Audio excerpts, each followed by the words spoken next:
The Copper Age marked a significant turning point in human history as people began to use this malleable metal for tools and weapons. With copper, civilizations could flourish and new technologies emerged. In this video, we'll explore the Copper Age and its impact on the rise of civilization.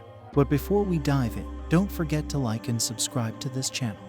In the prehistoric era of human history, the Copper Age, also known as the Chalcolithic period, lasted for over 1,000 years. During this time, simple symbols started to evolve into writing, and prehistory gradually changed into ancient history. The Stone Age and the Bronze Age, which occurred at various times and locations but usually followed the same order of progression from stone to copper to bronze to iron, are separated by the Copper Age. The term Copper Age is frequently referred to as Chalcolithic, which comes from the Greek words for copper and stone.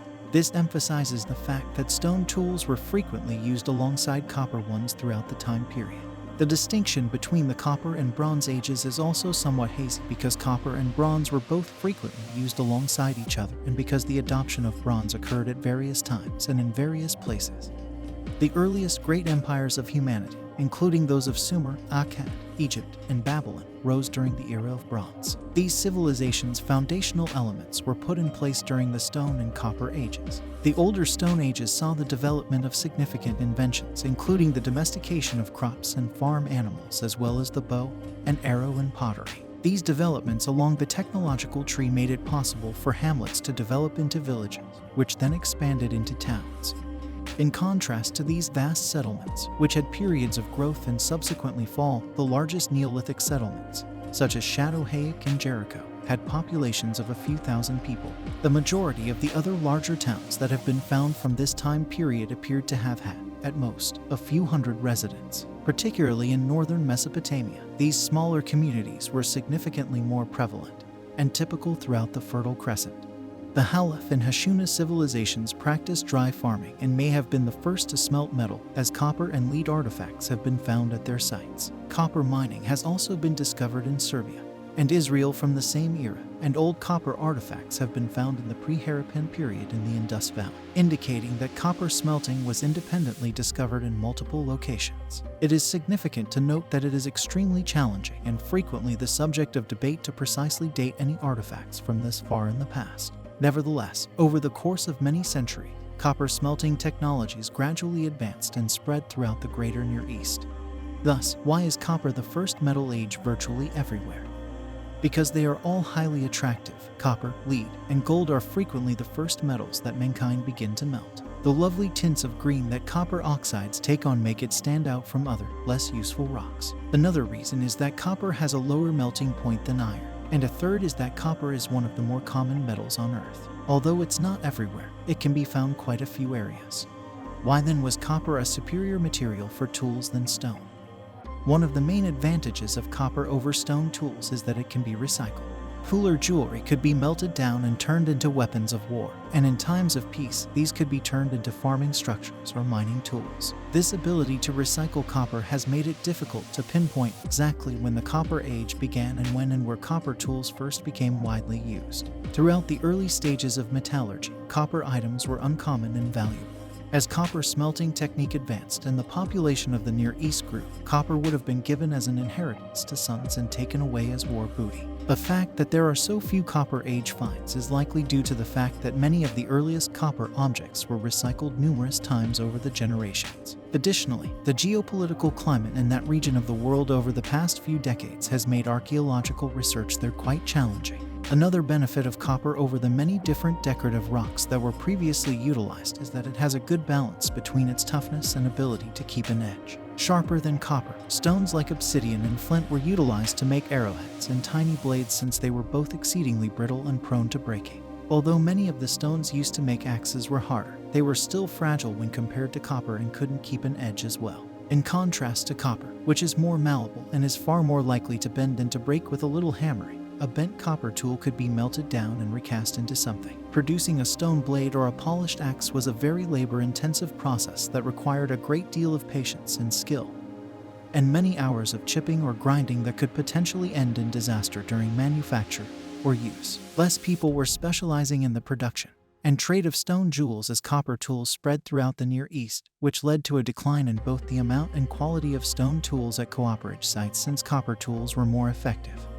At the same time as copper began to become widely used, it allowed more people to specialize in other fields. The potter's wheel, which reduced the amount of time it took to produce pottery, and irrigation were two more significant developments. Before irrigation, southern Mesopotamia was sparsely populated due to little rainfall and unsuitable land for farming. However, irrigation allowed the area to become the planet's densest region. The Samarra culture was the first to utilize irrigation, which then spread to the Ubaid culture, leading to an increase in population and the emergence of a ruling class. This led to the management of food reserves, commodities, and cattle. Clay accounting tokens became more sophisticated in Mesopotamia throughout the Copper period. Early tokens have distinctive markings in a range of sizes and shapes. Pictographic letters were then added to tokens to signify resource ownership. Some were also used to label a container's contents so that people would know what was within.